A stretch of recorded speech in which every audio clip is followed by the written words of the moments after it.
The geophysical reality of the first 10 days of January 2026 is not a political narrative, but a thermodynamic shift in the global energy balance sheet,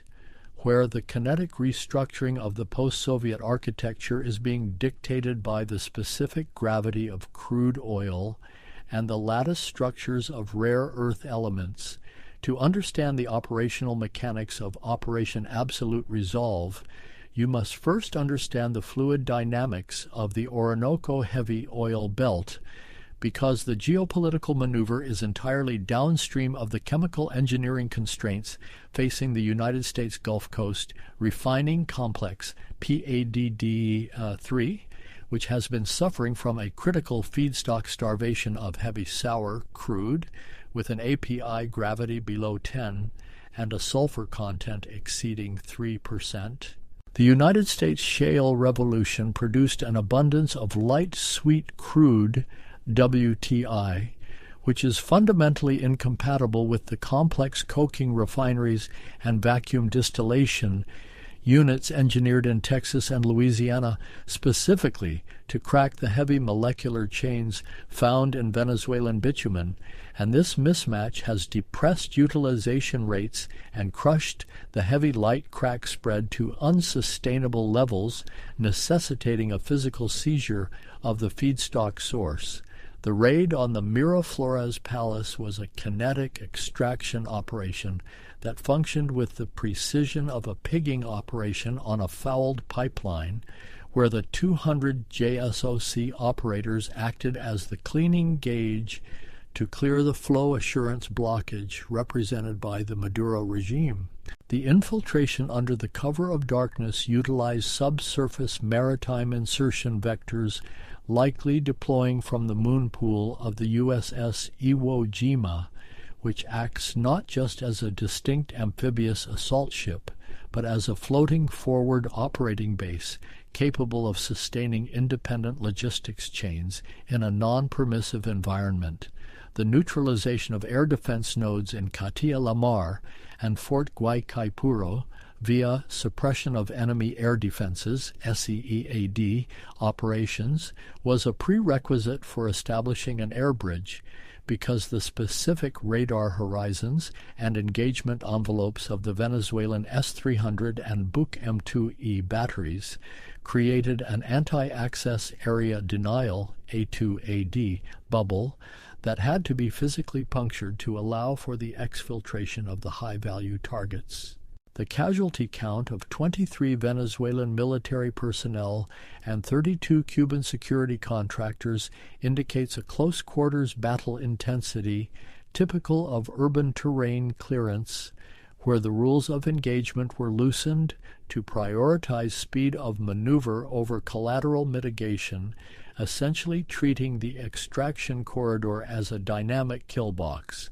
The subsequent legal framing of the Cartel of the Suns is an instrument of statecraft designed to bypass sovereign immunity by reclassifying a national government as a transnational criminal organization, thereby applying the RICO statutes of domestic U.S. law to international geopolitical actors, which creates a new jurisprudential precedent where the barrel of a gun validates the writ of a court. The immediate implementation of the U.S.-Venezuela energy deal is a receivership structure that places the Department of Energy in the position of an insolvency practitioner for a failed state, whereby the flow of hydrocarbons is mathematically coupled to the flow of USD through escrow accounts, effectively creating a closed-loop control system that prevents revenue leakage to insurgency financing. However, the engineering reality of restarting the Venezuelan oil sector is a nightmare of corrosion and entropy, because the upgraders required to dilute the extra heavy crude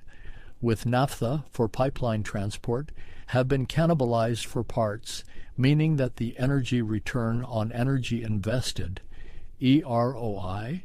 For the first 2 years of this occupation will be negative, as the U.S. majors like Chevron and ExxonMobil will have to replace thousands of kilometers of corroded piping and overhaul compressor stations that have not seen maintenance cycles in a decade. The seizure of the Olinas tanker is a demonstration of maritime domain awareness, utilizing the Aegis combat system of the USS Gerald R. Ford Carrier Strike Group to enforce a blockade that effectively extends U.S. territorial waters to the entire Caribbean basin, a very large crude carrier, VLCC.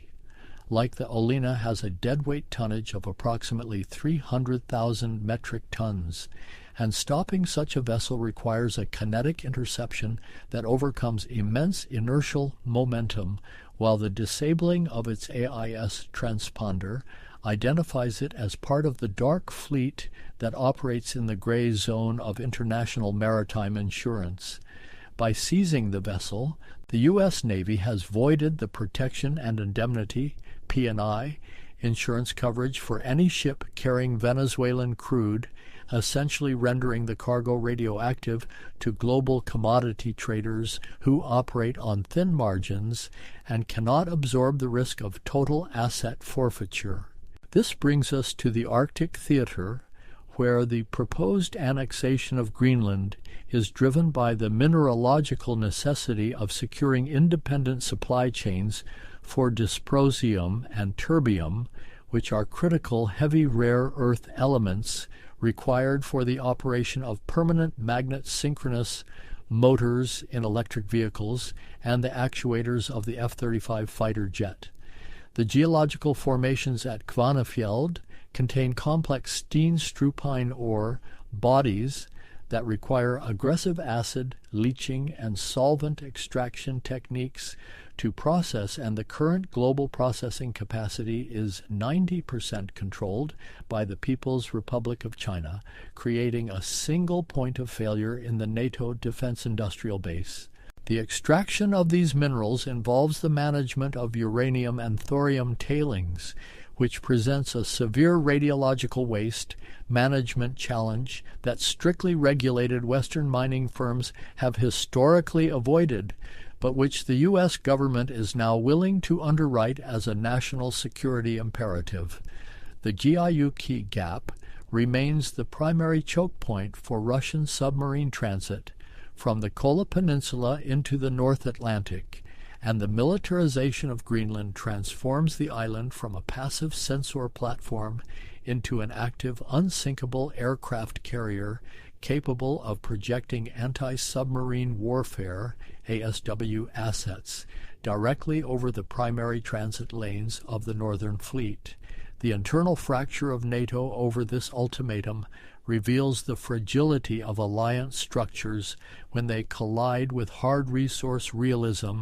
as the Danish government realizes that Article 5 is a mutual defense clause that presupposes external aggression rather than internal acquisition. Simultaneously, on the Eastern Front, the Russian Oreshnik IRBM strike on Lviv utilizes a hypersonic glide vehicle trajectory that renders traditional ballistic missile defense architectures like the Patriot PAC-3 obsolete due to the Mach 10 re-entry velocity and the maneuverability of the warhead during the terminal phase. The kinetic energy equation, E B2 dictates that even an inert dummy warhead striking at hypersonic speeds delivers a mechanical impact equivalent to a large conventional explosive charge strictly through the transfer of momentum into the geological strata. The targeting of gas storage infrastructure near Stry is a direct attack on the baseload stability of the European electrical grid, because these facilities act as the pneumatic battery for the continent, maintaining line pack pressure, to drive gas turbines during peak demand periods, and if the compressors are destroyed, the 50 Hz frequency of the European grid becomes impossible to maintain, leading to cascading brownouts and industrial shutdowns across Germany and Poland. The pausing of U.S. military aid creates a vacuum in the logistics chain of the Ukrainian armed forces, where the burn rate of artillery shells and air defense interceptors exceeds the production capacity of the European defense industrial base by a factor of 3, creating a window of vulnerability that is being exploited by Russian operational maneuver groups. In the Persian Gulf, the instability in Iran threatens the Strait of Hormuz,